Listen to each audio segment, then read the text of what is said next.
네, 안녕하세요. 10월 14일 수요일 신문남의 모닝와이드 시작합니다. 오늘 두 번째 방송을 시작하게 되었는데요. 처음에도 말씀드렸듯이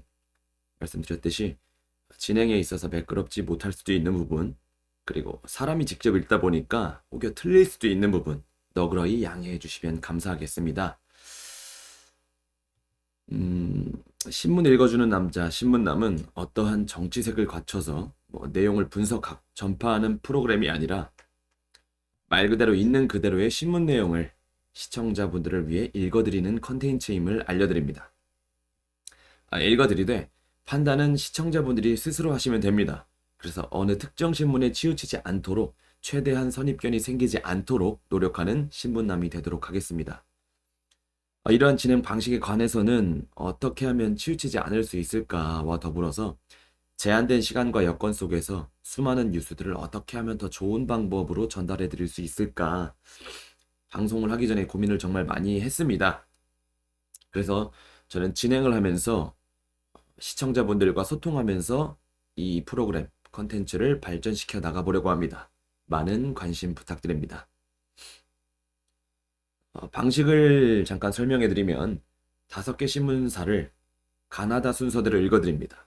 읽어드리는 신문사 순서는 매일 바뀔 예정이고요.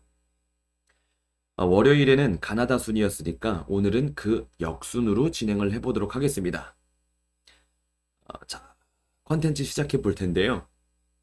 먼저 오늘의 날씨를 한번 확인하고 본격적으로 시작해 보도록 하겠습니다. 날씨고요. 전국 흐리고 쌀쌀한 출근길, 내일 아침 기온 0도, 오늘이죠. 기상청은 오늘 전국이 대체로 흐리고 내일까지 아침 기온이 낮아 쌀쌀하다고 예보했다. 기상청 14일 04시 10분 예보고요. 북서쪽에서 찬 공기가 남하하면서 내일 15일 아침 기온은 일부 해안 지역을 제외한 전국 대부분 지역 10도 이하로 떨어지고 중부 내륙과 전북 동부, 경북 북부 내륙에는 5도 이하로 떨어져 쌀쌀하겠다. 또한 전국 대부분 지역에서 낮과 밤의 기온차가 10도 이상, 중부 내륙과 전북 동부 내륙, 경북 북동 내륙에는 15도 이상 크게 나타나는 곳도 있겠으니 건강 관리에 유의하기 바란다.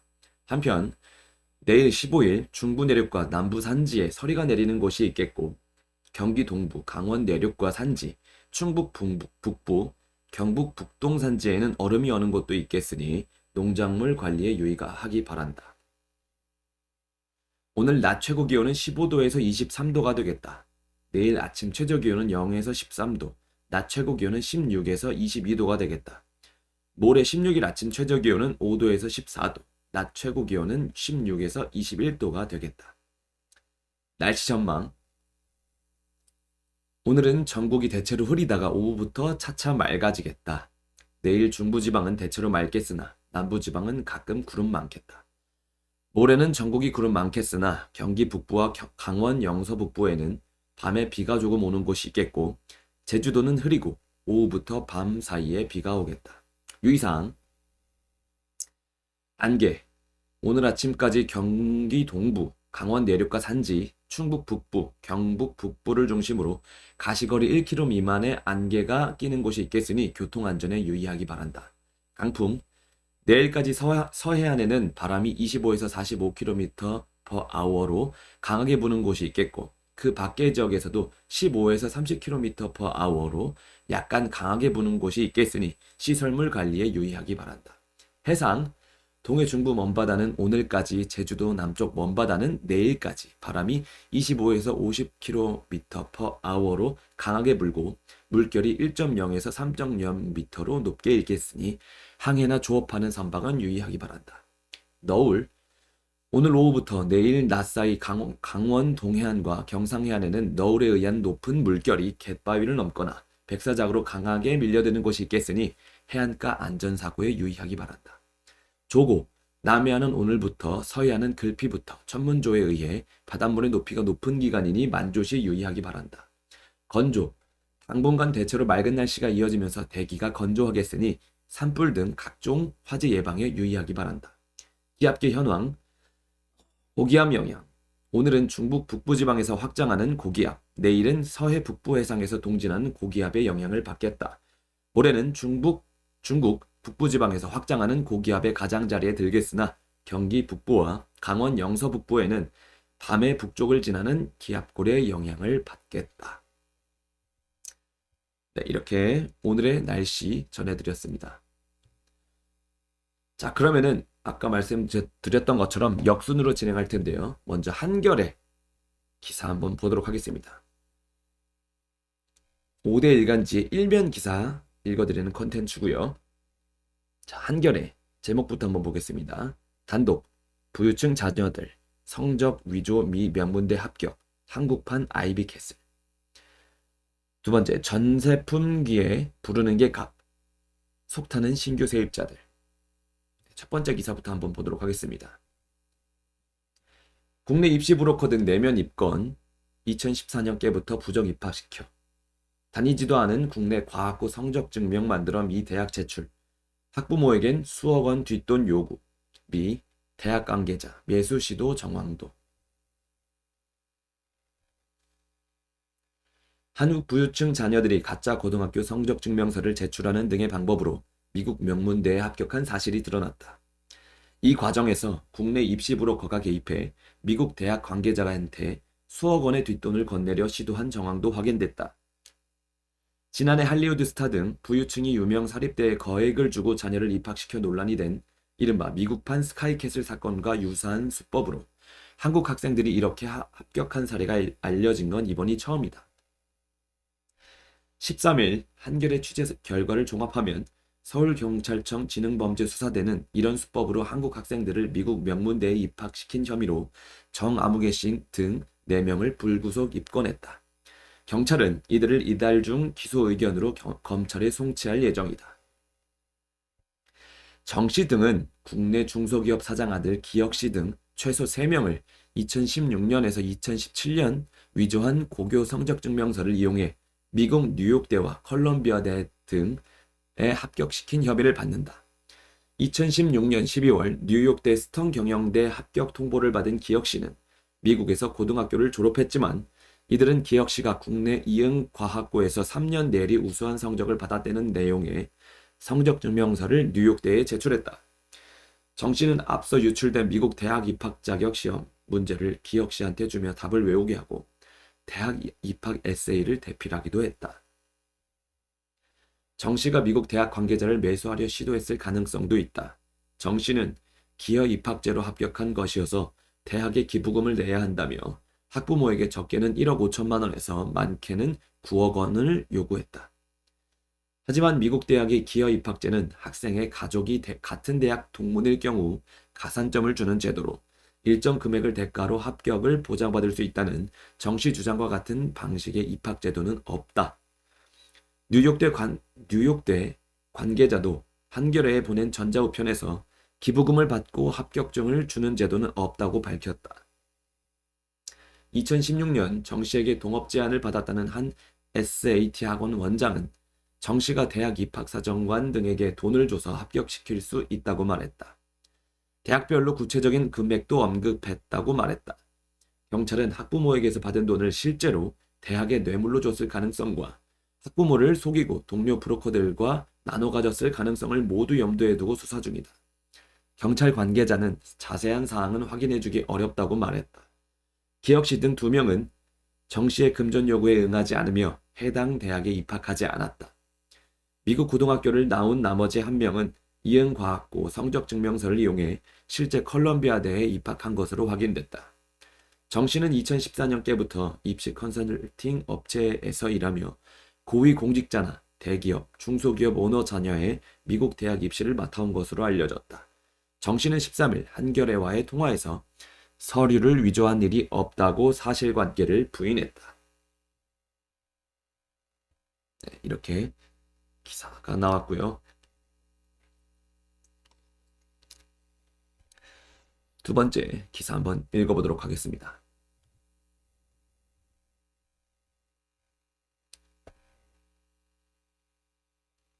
전세품기에 부르는 게 값, 속타는 신규 세입자들.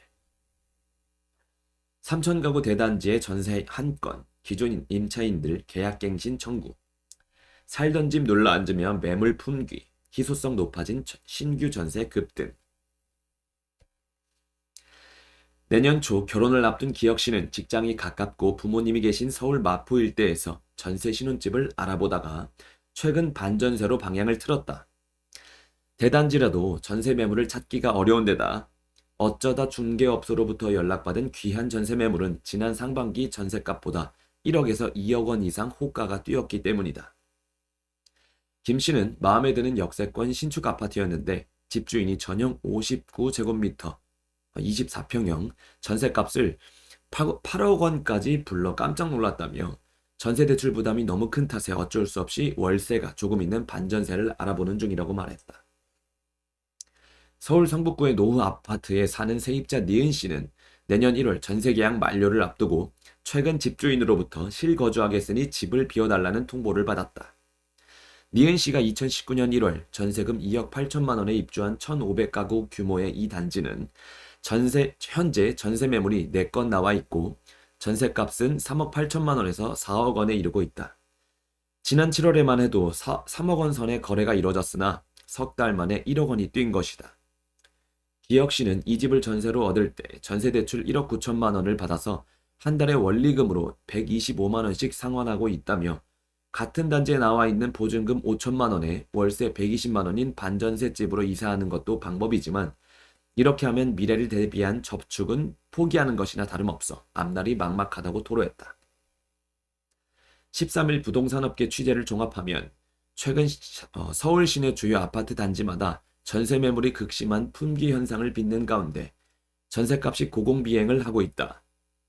마포구 아현동 마포 레미안 푸르지오의 경우 3,835가구 규모 대단지 이때도 이날 현재 전세 매물이 고작 한 건 나와 있는 실정이다. 이렇다 보니 전세값은 그야말로 집주인이 부르는 게 값이라고 해도 과언이 아니다. 지난 6월까지만 해도 6억 원대였던 전용 면적 59제곱미터의 전세값은 현재 7억 5천만 원까지 뛰어올랐다. 최근 서울 아파트 시장을 덮친 전세난은 집값 통계로도 확인된다. 한국감정원의 9월 전국 주택가격 동향을 보면 지난달 전국 주택 전세값은 0.53% 상승해 2015년 4월 이후 5년 5개월 만에 가장 많이 올랐다. 수도권 전세값은 0.65% 올라 8월보다 오름폭이 커졌고 서울도 상승폭이 0.41%로 높은 수준이다. 홍남기 부총리 겸 기획재정부 장관이 지난주 국회에서 전세값이 단기간 많이 올라와 있는 상태이고 쉽게 떨어질 것 같지 않다고 언급한 배경이다. 부동산 업계에선 지난 7월 말 시행된 새 주택임대차 보호법에 따라 전월세 계약갱신 청구권을 활용해 기존 주택에 눌러앉은 임차인들이 증가하면서 전세 물건이 부족해졌고 집주인들은 희소성이 높아진 신규 전세에 보증금을 올리면서 전세값이 뛰고 있다고 진단하고 있다. 특히 서울 아파트의 전세 거래량이 임대차법 개정 이후 빠르게 줄어드는 모습이 확인된다. 13일 기준 서울 부동산 정보광장 집계를 보면 올해 1월부터 7월까지 꾸준히 1만 건 안팎이었던 서울 아파트 월별 전세 계약 건수는 8월 7,815건으로 크게 감소하더니 지난달에는 올해 최저치인 5,181건으로 떨어졌다. 이달은 13일까지 993건으로 이런 추세라면 10월 거래량은 3,000건 수준에 그칠 전망이다. 다만 최근 보이는 전세난은 과거 아파트 전세값이 연쇄적으로 올랐던 때와는 시장의 양상이 다르다는 점에서 좀 더 추이를 지켜봐야 한다는 시각도 있다. 계약이 끝나는 전세 임차인들 대부분은 계약갱신 청구권을 활용하고 있는 가운데 집주인 입주나 본인의 직장 이전 등 사유로 불가피하게 이사를 해야 하는 임차인과 새로 집을 구하는 신혼부부 등 일부 수요층이 어려움을 겪는 게 최근 전세난의 특징이기 때문이다. 더욱이 임대차법과 함께 정부의 강도 높은 갭투자 억제 정책으로 인해 과거보다 전세가 귀해질 수밖에 없고 반대로 월세와 반전세 등이 늘어나고 있지만 임차인들은 여전히 전세를 선호하는 경향이 강한 것도 전세난을 부추기고 있다. 이에 부동산 업계에선 최근 전세 품귀 현상을 빌미로 집주인들이 시세보다 보증금을 지나치게 높인 배짱 매물을 내놓고 있어 되레 세입자의 주의가 필요하다는 경고도 나온다. 임차인이 너무 높은 가격의 전세 계약을 맺는 경우 이후 자칫 깡통 전세로 피해를 볼 우려가 높아진다는 것이다. 박원갑 KB국민은행 부동산 수석전문위원은 전세 물건이 워낙 귀하다 보니 세입자로서는 적당한 매물을 만났을 때 앞뒤 안 보고 계약을 서두를 수 있는데 이런 경우 집값 하락 시에는 보증금을 온전히 돌려받지 못할 위험도 커진다는 점에서 주의가 필요하다고 말했다. 네, 이렇게 한겨레 신문 일면 기사를 알아보았습니다. 두 번째, 중앙일보인데요. 제목부터 보겠습니다. 주미대사가 한미동맹 흔들자 미국 반박문 냈다. 두 번째, 정의선 오늘 현대차 회장 취임 20년 만에 수장 교체. 세 번째, 사진기사고요. 예산 75조 우리에게 문 대통령 앞 지사들 브리핑 경쟁. 첫 번째 기사 보겠습니다. 주미대사가 한미동맹 흔들자 미국 반박문 냈다. 미 국무부 동맹과 70년 번영 평화. 한미가 이뤄온 것들 자랑스럽다. 이 대사 동맹 선택론 우회적 비판. 주미대사관 동맹 지속한다는 뜻 해명. 한국의 국익이 돼야 미국을 선택하는 것이라는 이수혁 주미대사의 국회 국정감사 발언에 대해 미 국무부가 우리는 70년의 한미동맹이 극도로 자랑스럽다고 밝혔다. 현장에서 양국 관계의 윤활유 역할을 해야 할 고위 외교관이 오히려 지속적으로 갈등의 소지를 만들어내는 모양새다. 국무부는 13일 중앙일보의 논평 요청에 우리는 지난 70년의 동맹관계의 영내 전체의 평화와 번영을 위해 한미가 이뤄온 것들이 매우 자랑스럽다고 밝혔다. 이어 한미의 공유된 가치를 바탕으로 우리 동맹이 법규에 기반한 국제질서를 훼손시키려는 자들을 비롯해 영내에 새롭게 부상하는 도전들에 대응할 수 있도록 양국은 동맹이자 친구로서 지속적으로 함께 일할 것이라고 강조했다. 이 대사는 전날 국회 외교통일위원회의 화상국감에서 한국이 70년 전 미국을 선택했기 때문에 앞으로도 70년간 미국을 선택해야 하는 게 아니라 미국을 사랑할 수 있어야 우리 국익이 돼야 미국을 선택하는 것이라고 말했다. 또 경제 문제 때문에 중국의 중요성을 인식해야 한다는 것은 우리의 경험칙이라며 마늘 파동 때 봤고 사드 때 봤다. 얼마나 후과가 컸느냐고 말했다. 또 사드 같은 일이 생겨서야 되겠느냐면서다. 동맹은 목적이 아니라 수단이라는 점에서 이 대사의 말이 완전히 틀린 건 아니다. 영원한 동맹은 없다는 게 국제정치의 기본이기도 하다. 하지만 이 대사의 발언은 중국이 주는 경제적 이익이 크기 때문에 한중 관계는 중요하고 미국이 그 이상의 이익을 주지 않으면 미국과 갈라설 수 있다는 말처럼 들릴 소지가 있다. 국무부가 한미가 공유하는 가치를 강조하는 것은 이에 대한 우회적 반박으로 볼 수 있다. 우정엽 세종연구소 미국 연구센터장은 국무부가 큰 불쾌감을 표했다기보다 이 대사가 동맹의 전제로 언급한 대한민국의 국익이라는 것도 바로 자유민주주의에 기반한 가치에서 비롯된 것 아니냐. 그러니 한미동맹은 계속 유지돼야 한다는 이야기를 하는 것으로 보인다고 분석했다. 특히 이 대사가 굳이 마늘파동과 사드 문제를 예로 든 것은 적절치 않다는 지적이다. 외교가에서는 이 대사가 차기 외교장관 노려 충성 발언 해석도. 2000년 정부가 농가를 보호하기 위해 중국산 마늘 관세율을 10배로 올리자 중국이 한국산 휴대전화와 폴리에틸렌 수입을 전면 금지한 게 마늘 파동이다. 이에 한국은 결국 관세율을 이전으로 되돌리는 굴욕을 겪었다. 2016년 정부가 사드를 배치했을 때는 중국이 한국 기업에 불이익을 주고 한한령을 발령하는 등 경제 보복에 나섰다. 하지만 두 사건 모두 원칙과 법규를 어긴 쪽은 중국이었다. 정경 분리는 물론 보복적 수출을 규제를 금지하는 국제적 약속을 무시하고 경제적 힘을 이용해 한국을 찍어 누르는 게 사안의 본질이다. 그런데 이로 인해 고통을 겪었으니 다시는 그런 일이 없도록 중국을 중시해야 한다는 말은 권투링에서 중국이 다리로 차며 반칙하는 것은 그냥 둔 채 덜 얻어맞기 위해 한국이 조심하겠다는 논리냐는 반론으로 이어질 수 있다. 윤동민 한국외대 석좌 교수는 양자 관계에서 원칙을 지켜나가야 하는 외교관이 중국은 원래 그런 나라이니 다르게 대해야 한다는 식으로 말하는 것 같아 적절치 않아 보인다고 지적했다. 무엇보다 이런 발언을 대미 외교 현장의 최전선을 지휘하는 대사가 했다는 게 문제다. 주미 한국 대사관은 이날 입장문을 내고 이 대사의 발언은 한미동맹이 양국 국익에 부합해왔고 앞으로도 그럴 것이기에 강력하게 지속돼야 한다는 점을 강조하는 취지였다고 설명했다. 외교가에서는 강경화 외교장관이 남편의 요트 구매 여행 논란으로 입지가 흔들리는 것과 관련 이 대사가 과도한 충성 발언을 하는 이유가 차기 외교장관을 노리기 때문이 아니냐는 관측도 나왔다.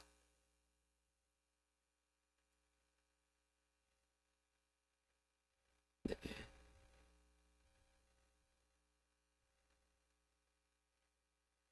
두 번째 기사 보도록 하겠습니다. 정의선 오늘 현대차 회장 취임, 20년 만에 수장 교체. 오늘 이사회 3세 경영 공식 개막. 정의선 현대자동차 그룹 수석부회장이 그룹 회장 자리에 오른다. 2018년 9월 그룹 수석부회장에 오른 지 2년여 만이다. 현대차 그룹의 3세 경영을 본격화하면서 자율주행, 미래차 혁신에 박차를 가할 것으로 보인다. 재계에 따르면 현대차는 14일 임시이사회를 열고 정수석 부회장을 신임그룹 회장으로 선임할 예정이다. 현대차그룹은 이후 전 임직원을 대상으로 온라인 취임식을 연다. 정몽구 회장은 2000년 현대차그룹의 회장에 오른 지 20년 만에 명예회장으로 물러날 전망이다. 신종 코로나 바이러스 감염증 여파로 글로벌 자동차 산업이 급변기를 맞은 시점에서 정수석 부회장이 책임 경영에 나서야 할 때라고 그룹이 판단한 것으로 풀이된다. 1970년생인 정수석 부회장은 94년 현대전공의 과장으로 입사하며 회사 생활을 시작했다. 현대차 국내 영업본부 상무, 현대기아차 기획총괄본부 부본부장을 등을 거쳐 2005년 기아차 대표이사 사장을 맡았다. 이후 현대차 기획 및 영업상담 부회장을 거쳐 2018년 그룹 수석부회장에 올랐다. 올해부터는 현대차 이사회 의장을 맡아 그룹 경영을 실질적으로 총괄해왔다. 네, 이렇게 중앙일보 일면 신문기사 읽어보았습니다.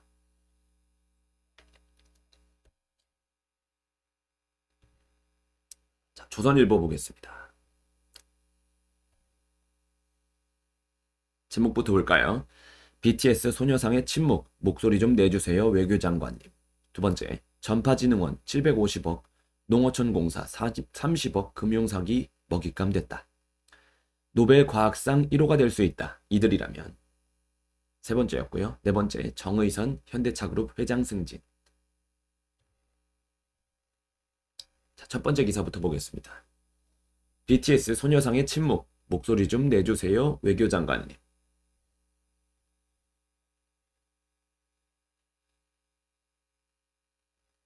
주미대사 발언에 미와 틀어지고 BTS 소녀상 사태 터져도 침묵.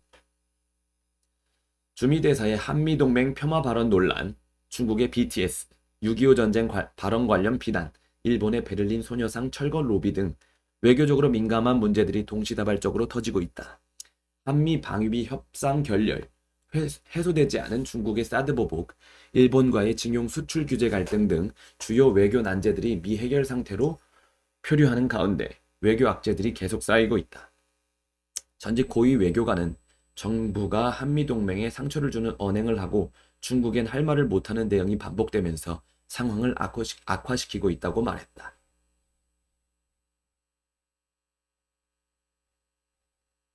미 국무부는 12일 이수혁 주미대사가 70년 전 미국을 선택했다고 앞으로도 선택하는 것은 아니다라고 한 데 대해 한미동맹을 극도로 자랑스럽게 여긴다라고 했다. 미 국무부가 동맹국 대사의 발언을 정면 반박하는 것은 드문 일이다. 격화하는 미중 갈등 속에 각국이 대미 대중 메시지 관리에 신중을 기하고 있다. 하지만 우리 주미대사는 이들을 자극하는 돌출 발언으로 외교적 논란을 자초한 것이다. 반면 정부는 6.25 전쟁 70주년을 기린 BTS의 비난을 퍼부은 중국에 대해선 이의를 제기하지 않았다. 외교부는 13일 논란이 커지자 한중 국민 간 유대감 증진에 영향을 주지 않도록 관심 갖고 지켜보고 있다고만 했다. 정부는 최근 일본이 파상적 로비를 통해 베를린에 설치된 위안부 소녀상을 철거해달라고 요청하고 독일이 이를 받아들인 데 대해서도 여러 가능성을 염두에 두고 적절한 대응을 검토하고 있다는 입장만 밝혔다. 외교가에선 한국 외교가 총체적 난국에 빠졌다는 말이 나왔다. 한미 방위비 협상 교착, 일제 징용 배상 문제, 중국의 사드 보복 등 미제 사건으로 남은 중요 외교 현안들에서 새로운 문제들이 파생되고 새롭게 돌출하는 외교 악재들에 대한 대응력을 떨어뜨리는 악순환이 이어지고 있기 때문이다. 베를린 소녀상 철거 문제도 한일 갈등이 제3국으로 번진 사례다. 정부는 일본과의 분쟁이 독일과의 관계 악화로 이어지는 상황을 우려해 적극적으로 대응하는데 어려움을 겪는 것으로 알려졌다. 우리 정부가 의장국 자격으로 연내에 서울에서 개최하려 하는 한중일 3국 정상회의도 일본의 문제 제기로 준비에 난항을 겪고 있다. 스가 요시히데 일본 총리는 이번 한중일 정상회의와 관련해 강제 동원 문제에 대한 수용 가능한 한국 측의 조치가 없으면 참석하지 않겠다는 입장을 한국 측에 전달했다고 교도통신이 12일 보도했다. 한일 갈등이 3국 정상회의에까지 악영향을 주고 있다는 것이다. 날로 격화하는 미중 갈등과 관련해서도 정부가 명확한 원칙과 전략을 밝히지 않고 모호한 태도를 일관해 미중 양측에 잘못된 시그널을 준다는 지적도 나온다. 전직 고위 외교관은 미국은 미국대로, 중국은 중국대로 한국에 대한 불만이 커지는 최악의 수를 두고 있다며 특히 미국엔 한국이 중국에 기울었다는 신호를 주게 돼 두고두고 외교의 부담으로 작용할 것이라고 했다. 정부는 스티븐 비건 미 국무부 부장관이 12일 쿼드는 다른 나라에도 열려 있다며 한국의 쿼드 참여를 우회적으로 요청한 데 대해서도 미국이 쿼드 참여를 공식 요청하지 않았다며 거리를 두는 모습이다. 비건 부장관은 쿼드는 구속된 의무가 아니라 공동의 관심에 의해 추동되는 파트너십이라며 쿼드는 배타적인 그룹화를 의도하는 것이 아니다라고 말했다. 강경화 외교부 장관이 최근 쿼드와 관련해 특정 국가의 이익을 배제하는 그런 것은 좋은 아이디어가 아니다라고 한 데 대해 비건 부장관이 쿼드는 배타적이지 않다고 반박한 셈이다.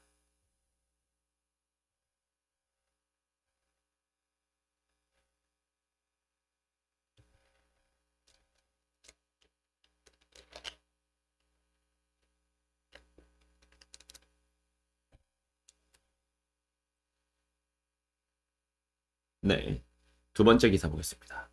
전파진흥원 750억, 농어촌 공사 30억, 금융사기 먹잇감 됐다.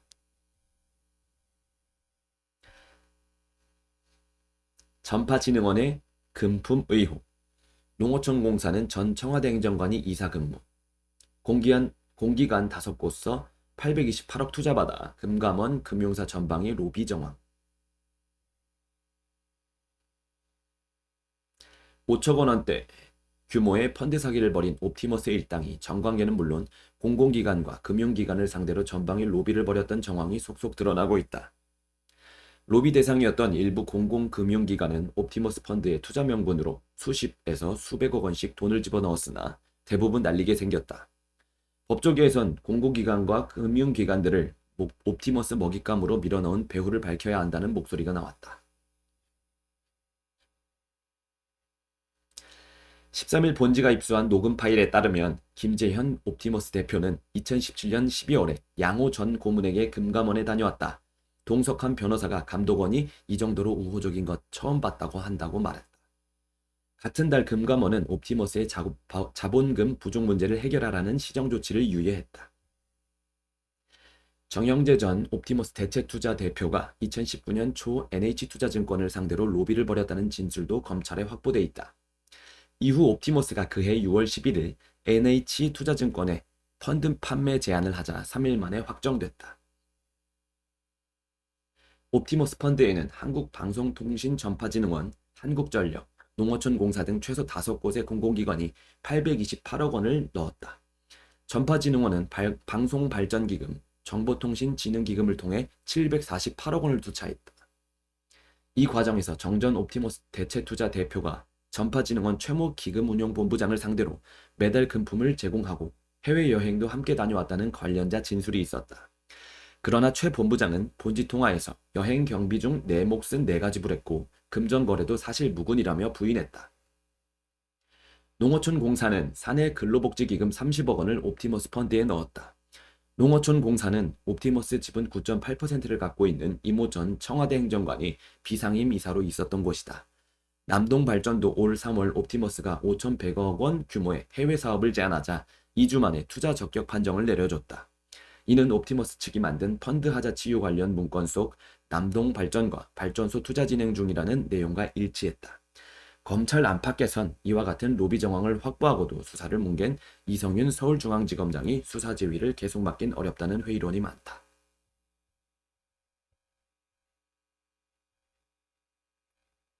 네, 세 번째 기사입니다. 노벨 과학상 1호가 될 수 있다. 이들이라면. 한림원 본지 선정 젊은 과학자들. 2020년 노벨과학상 수상자가 가려졌지만 올해도 한국인 수상자는 없었다. 현택환 서울대 석좌 교수가 화학상 수상 후보로 거론된 게 전부다. 노벨 과학상은 1901년부터 올해까지 32국에서 624명이 받았다. 미국, 영국, 독일, 프랑스, 일본이 수상자를 수백에서 수십 명 배출했다. 중국에서 3명, 인도에서 2명이 나왔고 터키, 모로코, 룩셈부르크, 파키스탄, 인도 1명씩 받았다. 하지만 120년간 한국인 수상자는 한 명도 없었다. 그래도 한국 과학의 미래는 있다. 한국의 경제 규모나 교육 수준은 선진국에 많이 근접했다. 한국의 국내 총생산 대비 연구 개발 투자 비율은 이미 세계 최고다. 여기에 묵묵히 연구에만 몰두하며 세계 과학계 주목을 받는 40대 젊은 과학자들이 있다. 13일 본지는 한국과학기술 한림원과 함께 신소재, 인공지능, 의학 등 분야에서 세계적으로 두각을 나타내는 젊은 과학자 6명을 선정했다. 한림원은 국내 과학기술 분야 석학들이 회원인 국내에서 가장 권위 있는 과학자 단체다. 남기태 서울대 재료공학부 교수는 인공광합성 등 생명체의 원리를 모방한 신소재를 연구하고 있다. 김형범 연세대 의대 교수는 유전자 가위의 효율을 인공지능으로 예측한 의과학자다. 서창호 한국과학기술원 전기 및 전자공학부 교수는 자율주행차 충돌 예측 시스템 등의 AI를 적용하고 있다. 김범경 연세대 의대 교수는 비형 간염에 의한 간암 발생을 예측할 수 있는 모델을 개발했다. 최재민 한양대 생명과학과 교수는 자가면역질환 연구에서 박호석 성균관대학교 화학공학부 교수는 안전하고 높은 성능의 에너지 저장 장치 개발 분야에서 주목받고 있다. 한민구 한림원 원장은 국내 젊은 과학자들 가운데 10년 이내에 노벨상급 궤도에 오를 사람이 많다면서 정부와 기업이 장기적으로 잠재력 있는 연구자들을 밀어주면 곧 구체적인 성과가 나올 것이라고 말했다.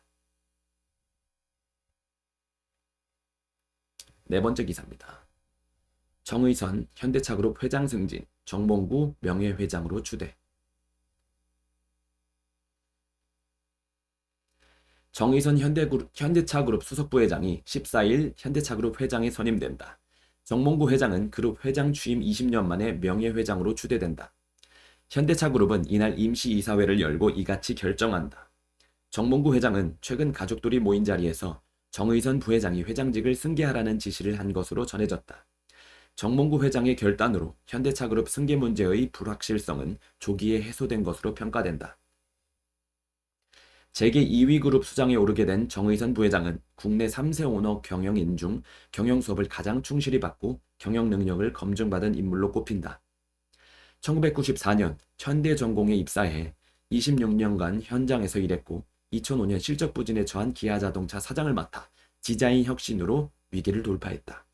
2009년 글로벌 금융위기 땐 현대차 부회장을 맡아 미국에서 1년 내 실직하면 차를 되사주는 파격 보증 프로그램을 성공시켜 현대기아차를 글로벌 판매 5위 기업으로 성장시켰다. 재계의 한 고위 관계자는 내연기관차에서 친환경 자율주행차로 옮겨가는 자동차 산업 대전환기에 현대차그룹의 새로운 리더십이 출범하게 됐다며 세계 1위 기술력을 인정받은 수소차와 도심 항공기 등 현대차그룹의 신사업들이 어떤 성과를 낼지 주목된다고 말했다. 네, 이렇게 조선일보 일면 기사를 읽어보았습니다. 다음 동아일보인데요.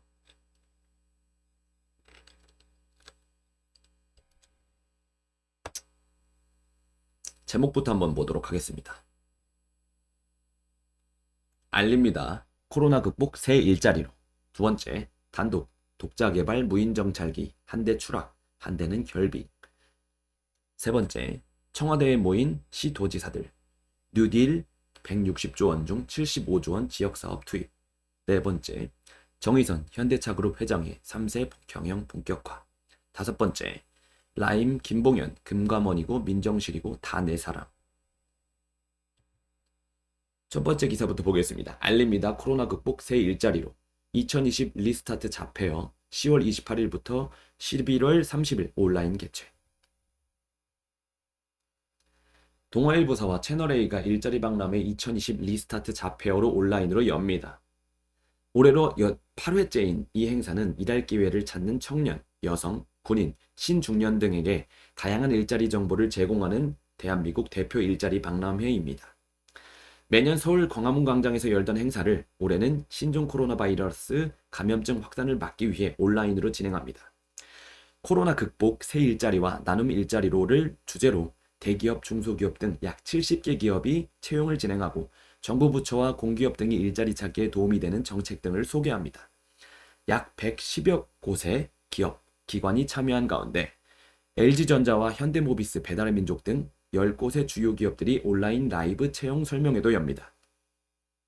일자리 구하는 데 도움이 될 특별 강연도 마련했습니다. 사전 등록 15일에서 26일을 사전 등록을 해야 온라인 라이브 채용 설명회에 참여할 수 있습니다. 구직자 여러분의 많은 관심과 참여를 바랍니다. 일시 및 장소 10월 28일에서 11월 30일. 주최 동아일보 채널A. 문의 전화 02550-2663 이렇게 되어 있습니다. 두 번째 기사입니다. 단독 독자 개발 무인 정찰기 한 대 추락, 한 대는 결빙. 시제기 두 대 모두 치명적 결함. 한국군 대북 정보 수집 핵심 자산 5,046억 투입. 전작권에도 영향. 군 결함에도 내년 전력화 방침. 내년부터 우리 군의 독자적인 대북 정보 수집을 이끌 핵심 정찰 자산인 한국형 중고도 무인 정찰기 WUAV가 시험 운영 도중 추락하는 등 치명적인 결함을 갖고 있는 것으로 파악됐다. MUAV는 6에서 13km 상공에서 100km 밖을 들여다보며 고해상도 영상을 획득할 수 있어 10일 북한 열병식에서 공개된 방사포 등 대남 핵심 타격 수단에 대한 정보를 실시간으로 수집할 것으로 군은 기대하고 있었다. MUAV가 제대로 운영되지 못할 경우 문재인 정부가 추진 중인 임기 내 전신작전 통제권 조기 환수에도 영향을 미칠 것이라는 우려가 나오고 있다. 13일 국회 국방위원회 소속인 더불어민주당 김진표 의원실이 방위사업청으로부터 받은 한국형 MUAV 사업 현황에 따르면 지난해 12월 운용시험평가에서 MUAV 시제기 2대 중 한 대는 추락해 평가가 중단됐다. 여기에 남은 한 대도 중고도 비행 중 결빙을 막는 방빙 시스템에 결함이 있는 것으로 나타났다. 결빙이 생기면 카메라 등 장비 작동에 치명적인 문제가 발생한다. 당초 군은 내년부터 MUAV의 양산을 시작해 독자적인 대북 감시 핵심 자산으로 운용할 계획이었다. 현재 우리 군은 미국의 군사정찰 위성과 미국으로부터 도입한 고고도 무인 정찰기 글로벌 호크, 미 공군 고고도 유인 정찰기인 U2 등의 대북 정찰 정보를 의존할 수밖에 없는 상황이다. 이에 군은 2006년부터 MUAV 개발을 시작했고 지금까지 5,046억 원이 투입됐다. 그러나 지난해 12월까지 4차례 시험평가 연장에도 불구하고 방빙 시스템 불량 등 결함 문제를 해결하지 못한 것이다. 더 큰 문제는 국방부가 이런 결함에도 내년 상반기부터 MUAV의 전력화를 강행할 계획이라는 점이다. 김 의원은 결함이 있다는 것을 알고도 양산에 들어가는 것은 절대 안 된다며 군이 대안을 마련해야 한다고 말했다. 이에 대해 군 관계자는 MUAV 개발은 사실상 임기 내 전작권 전환을 염두에 두고 속도를 낸 사업인 만큼 MUAV 결함은 향후 문제가 될 소지가 있다고 전했다.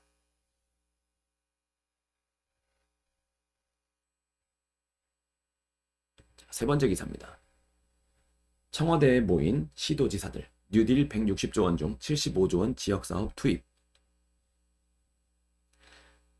13일 오전 청와대에서 열린 제2차 한국판 뉴딜 전략회의에서 문재인 대통령이 모두 발언을 하고 있다.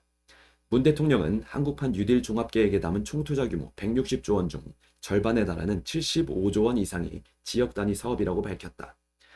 앞줄 왼쪽부터 이재명 경기도지사, 최문순 강원도지사, 이시종 충북도지사, 양승조 충남도지사, 김영록 전남도지사, 이철우 경북도지사, 김경수 경남도지사. 이렇게 사진 기사입니다.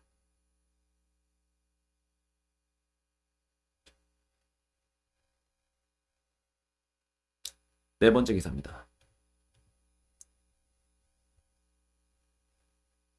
정의선 현대차그룹 회장의 3세 경영 본격화. 14일 선임 정몽구 명예회장 추대. 정의선 현대자동차그룹 수석부회장이 수석부회장 취임 2년 만에 회장 자리에 오른다. 자동차 산업의 패러다임이 급변하는 시기에 정 수석부회장이 보다 확고한 책임 경영의 열쇠를 쥐고 변화에 나설 것으로 보인다. 13일 재계에 따르면 현대차그룹은 14일 오전 긴급 화상이사회를 열고 정 수석부회장을 신임 회장으로 승진 선임할 예정이다. 정주영, 정몽구 회장에 이어 3세 경영체제가 본격화되는 것이다. 정 수석부회장은 2018년 9월 수석부회장으로 승진하면서 현대차그룹의 경영을 실질적으로 주도해왔다. 정 수석부회장은 앞서 3월에 부친인 정 회장이 21년 만에 내려놓은 현대차 이사회 의장직을 물려받는 등 그룹 경영권 이양 작업이 차근차근 진행돼 왔다. 이번 승진 인사로 현대차의 미래차 드라이브에는 더 큰 힘이 실릴 것으로 전망된다. 현대차는 내년 초 전기차 전용 플랫폼에서 생산되는 첫 전기차 아이오닉5를 출시하면서 전기차 시장에서 승부수를 띄울 계획이다. 정 회장은 7월 지병으로 서울 아산병원에 긴급 입원한 바 있다. 이후 서서히 건강을 회복했지만 아직 입원 중인 정 회장은 이날 이사회에서 명예회장으로 추대될 것으로 알려졌다.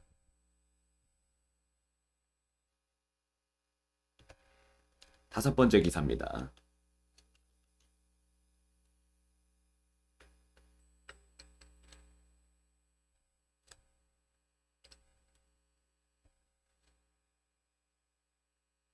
라임, 김봉현, 금감원이고 민정실이고 다 네 사람.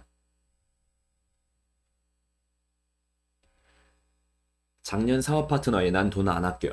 청, 강기정의 라임 로비 의혹 관련 출입 기록 CCTV 제출 요구 거부. 라임 자산운용의 전주, 김봉현 전 스타모빌리티 회장이 과거 사업 파트너에게 나는 경비를 아끼지 않는다. 금융감독원이고 민정수석실이고 다 내 사람이라는 문자 메시지를 보낸 사실이 13일 밝혀졌다. 금융감독원의 라임에 대한 예비조사 직전인 지난해 5월경 증권사에 있는 친구랑 통화했는데 요즘 여의도에 라임 돌려막기 한다고 소문 다 나서 조만간 사고 날 것 같다고 한다는 사업 파트너의 질문에 김 전 회장은 이렇게 답했다. 서울 남부지검은 김 전 회장이 이강세 전 스타모빌리티 대표를 통해 강기정 전 대통령 정무수석 비서관에게 라임 구명 로비를 벌였다는 의혹을 확인하기 위해 올 7월 청와대에 이 전 대표의 출입 기록과 폐쇄회로 CCTV 등을 요구했다. 하지만 청와대는 국가의 중대한 이익을 현저히 해칠 수 있고 사생활의 비밀 또는 자유를 침해할 수 있다며 거부했다. 앞서 김 전 회장은 올 6월 초 검찰에서 지난해 7월 27일 이 전 대표가 강 전 수석을 청와대 집무실에서 만나 전달할 인사비를 달라고 해서 5천만 원을 건넸다고 진술했다. 검찰은 강 전 수석의 금품 수수 의혹을 계속 수사 중이라고 밝혔다. 한편 국회 정무위원회는 여야 합의로 옵티머스 자산운용 사내이사 윤모 변호사의 부인으로 지난해 10월부터 올 5월까지 대통령 민정수석실 행정관을 지낸 이모 변호사를 23일 국정감사 증인으로 채택했다. 네, 이렇게 동아일보 일면 기사 읽어보았습니다. 네, 그러면 경향신문 일면 기사 마저 읽어보도록 하겠습니다. 첫 번째 기사 제목입니다. 단독 발전소 노동자들 여전히 김용균이다. 두 번째, 정의선 현대차그룹 회장의 3세 경영체제 공식화. 첫 번째 기사 읽어보도록 하겠습니다. 단독 발전소 노동자들 여전히 김용균이다. 정부 약속에도 최저임금 수준, 불안정 고용 형태 그대로, 류호정 추가 채용 307명, 특조위 산정 인력의 태부족. 발전소 비정규직 하청 노동자 고 김용균 씨가 컨베이어 벨트에 끼어 숨진 지 2년이 다 돼가지만 김 씨가 하던 일을 물려받은 청년 노동자들이 여전히 최저임금 수준의 월급을 받으며 불안정한 고용 형태로 일하는 것으로 나타났다. 김 씨의 죽음 이후 정부는 발전소 하청 노동자들의 평균 급여가 월 70만 원 이상 인상될 수 있도록 노무비 지급 방식을 개선하겠다고 발표했지만 현장에서는 제대로 지켜지지 않고 있다.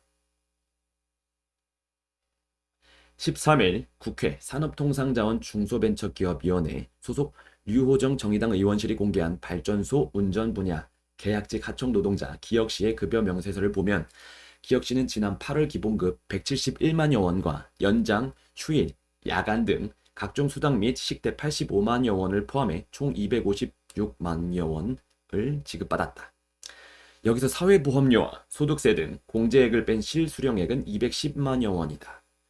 지난 3월과 6월 급여 실수령액도 각각 218만여 원과 226만여 원으로 비슷한 수준이었다. 고 김용균 씨와 유사한 업무를 하는 노동자들이 시간에 근무를 하고도 월 200만 원 초반대의 낮은 임금을 받고 있는 것이다. 생전 김 씨가 받았던 월급은 240만 원 수준이었다.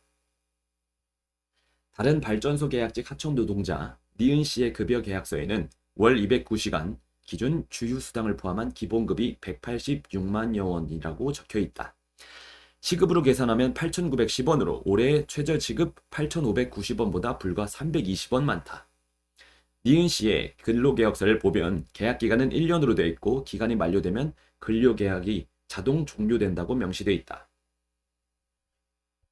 심지어 계약기간이 프로젝트 종료일까지인 또 다른 계약직 하청 노동자의 급여 계약서에는 기본급이 165만여 원이라고 돼 있다. 시급 7,914원으로 최저임금의 676원이 모자란다. 류 의원은 실제 지급되는 임금도 최저임금을 위반하고 있는지 확인이 필요하다고 지적했다. 노동시간 산정이 가능한데도 실제 노동시간에 상관없이 일정한 시간의 수당을 받는 포괄임금제도 근로계약서에 명시돼 있다. 포괄임금제는 추가노동에 대한 합당한 대가를 받기 어려운 문제가 있다. 이들은 김용균 씨 사망 후 2인 1조 작업을 위해 추가로 채용된 인력이다. 채용된 노동자들의 연령대는 20대 초반부터 30대 중반까지의 청년 노동자가 대부분이다.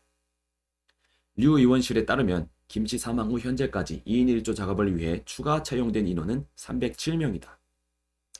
이는 김용균 특조위가 산정한 추가 필요 인력 490명보다 크게 부족한 것이다. 이들의 급여 수준은 정부 여당의 발전산업 안정 강화 방안 발표 내용과는 차이가 크다. 지난해 12월 12일 당정은 발전소 하청 노동자에게 노무비가 적정하게 지급되도록 올해 1월부터 2년간 적정 노무비 지급 시범 사업을 실시하겠다고 밝혔다.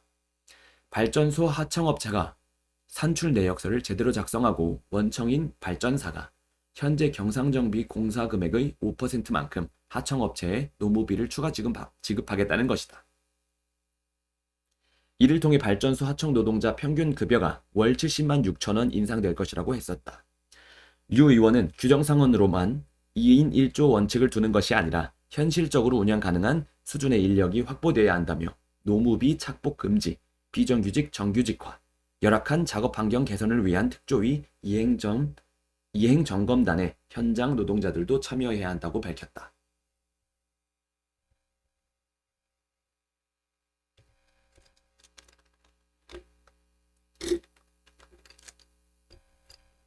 네, 두 번째 기사입니다. 정의선 현대차그룹 회장의 3세 경영체제 공식화 14일 임시이사회 열고 승진 선임. 정의선 현대자동차그룹 수석부회장이 그룹 회장에 오른다. 13일 재계에 따르면 현대차는 14일 개최하는 임시이사회에서 정수석 부회장을 회장으로 승진 선임할 예정이다. 2018년 9월 현대차 부회장에서 현대차그룹 수석부회장으로 승진하며 그룹 경영 전면에 나선 이후 2년 1개월 만이다. 정수석 부회장이 회장직을 이어받으면서 현대차그룹은 고 정주영 명예회장과 정몽구 회장을 거쳐 명실상부한 3세 경영체제에 진입하게 됐다.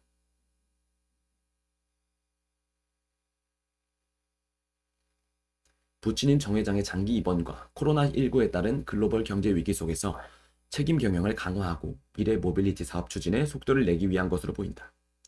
휘문고와 고려대 경영학과를 졸업한 정수석 부회장은 1994년 현대전공에 입사해 현대모비스 부사장, 기아자동차 대표이사 사장 등을 거쳤다. 기아차 대표이사 사장 당시에는 글로벌 완성차 업계에서 기아차의 브랜드 위상을 높였다는 평가를 받았고 뒤이어 2009년 현대차 부회장에 올랐다. 2018년 9월 그룹 수석 부회장으로 승진한 이후에는 사실상 그룹 경영을 책임져 왔다. 지난해 주주총회에서 현대차와 현대모비스 대표이사에 올랐다. 이 기간 그룹은 정수석 부회장의 경영 승계 작업을 꾸준히 진행해온 것으로 알려졌다.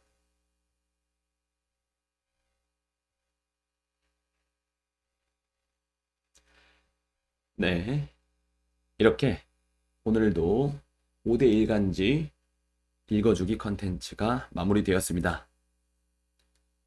마지막에 가서 입이 조금 힘들었는지 조금 틀린 부분이 꽤 많이 있었네요. 양해 부탁드립니다. 아침에 이렇게 기사를 읽다 보면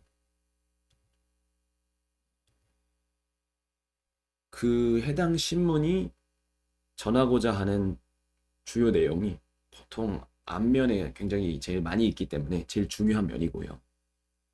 그래서 많이 보게 되는데 공통적으로 중요하게 여기는 기사들이 있는 것 같습니다. 기사마다, 신문마다 기사가 있는 것 같죠. 네, 오늘도 신문 읽어주는 남자, 신문남의 신문 읽어주기 컨텐츠 들어주셔서 감사합니다. 컨텐츠는 마치도록 하겠습니다. 오늘도 하루가 시작되었죠. 지금 이제 출근하신 분들, 하시는 분들, 그리고 이제 하루를 시작하시려는 분들 많이 계실 텐데, 오늘도 좋은 하루, 따뜻한 하루, 행복한 하루, 즐거운 하루, 힘들지만 활기찬 하루가 되셨으면 좋겠습니다. 이상 모든 방송을 마치겠습니다. 신문 읽어주는 남자, 신문남이었습니다. 감사합니다.